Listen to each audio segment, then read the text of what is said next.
Mic Hesson मुकर गए हैं और माइक हैसन ने ये कह दिया कि मैंने बाबर आजम को ये नहीं कहा कि वो विकेट कीपिंग करे, मैंने बाबर आजम को नहीं कहा कि वो 150 की स्ट्राइक रेट के साथ खेले। और इस बात से साफ साफ इनकार कर दिया है माइक हैसन ने, क्योंकि उनसे डायरेक्टली ये फर्स्ट टाइम क्वेश्चन हुआ था और उन्होंने एक प्रेस कॉन्फ्रेंस की थी, प्रेस रिलीज किया था और उस प्रेस रिलीज के अंदर उनसे मुख्तलिफ किस्म के क्वेश्चन हुए थे, जहां पर आपको पता है कि बाबर आजम से रिलेटेड तो जरूर क्वेश्चन किया जाता है, क्योंकि बहुत सारे लोगों की रोजी रोटी बाबर आजम की वजह से ही चलती है। तो उन्होंने बाबर आजम के बारे में पूछ लिया और माइक हैसन ने साफ इनकार कर दिया। उसने कहा कि भाई साहब मुझे तो पता ही नहीं है इस बारे में, मेरी तो किसी से कोई डिस्कशन नहीं हुई कि बाबर आजम जो है वो विकेट कीपिंग करेंगे या बाबर आजम 150 की स्ट्राइक रेट के साथ खेलेंगे। तो बहुत सारे मामलात इस तरह से डिस्कस हुए थे, लेकिन पाकिस्तान के अंदर इस वक्त दो तरह की जमातें बन चुकी हैं, दो तरह के ग्रुप्स बन चुके हैं। एक वो ग्रुप है जो ये कह रहा है कि माइक हैसन ने ये बात बोली थी बाबर आजम से रिलेटेड,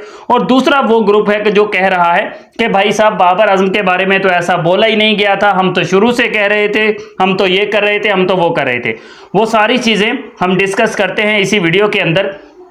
क्या सच है क्या झूठ है उस पर हम डिटेल के साथ बात करेंगे। अगर आप लोग पहली बार मेरे चैनल पर आए हो तो आपसे रिक्वेस्ट करूंगा कि आपने वीडियो को लाइक और चैनल को सब्सक्राइब लाजमी से कर देना है। पीछे 2 दिन जो है वो वीडियो मिस हुई थी, बिकॉज 2 दिन मेरी तबीयत अपसेट थी, इस वजह से कोई वीडियो अपलोड नहीं हुई थी। ये जो वीडियो है, ये जो उन्वान है, ये जो टॉपिक है, ये भी 1 दिन पुराना हो चुका है, लेकिन बिकॉज मैं आज आया हूं तो आज ही इस पर डिस्कस करूंगा।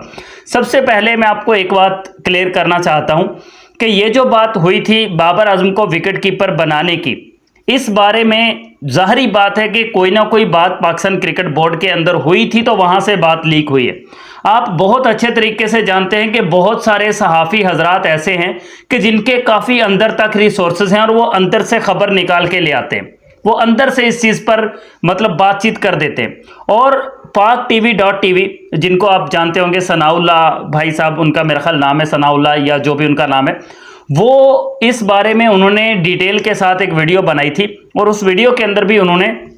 डिटेल के साथ बात की थी और उन्होंने भी ये वाली बात बोली थी कि भाई साहब मेरे 3 से 4 रिसोर्सेज ऐसे हैं कि जहां से मुझे ये खबर मौसूल हुई है, जिन्होंने मुझे आकर ये बताया है कि ये बात हुई है, बाबर आजम को विकेट कीपर बनाने से रिलेटेड बात हुई है कि बाबर आजम को, और ऐसा भी नहीं हुआ था कि उन्होंने डायरेक्टली ये बोल दिया था कि ठीक है भाई साहब बाबर आजम जो है विकेट कीपिंग सीख ले तो हम इसको टीम के अंदर ले आएंगे, ऐसा भी नहीं हुआ था। लेकिन ये बात हुई थी, क्योंकि आपको पता है कि बात होती है तो बात निकलती है, अगर हुई ही ना होती तो किसी को क्या जरूरत थी ये वाली बात करने की बाबर आजम से रिलेटेड। और फिर 150 की स्ट्राइक रेट वाला मामला भी डिस्कस हुआ था, वो चाहे माइक हैसन ने बोला था चाहे आकिब जावेद ने बोला था, क्योंकि पाकिस्तान क्रिकेट बोर्ड के अंदर इस वक्त सबसे ज्यादा अप्रोच आकिब जावेद की है। और आकिब जावेद का आप बहुत अच्छे तरीके से जानते हैं कि वो किस तरह से बाबर आजम से रिलेटेड वो क्या ख्यालात है, उसके क्या थॉट्स हैं, वो आप लोग बड़े अच्छे तरीके से जानते हैं। तो आकिब जावेद ने कहीं ना कहीं से ये बात निकाली होगी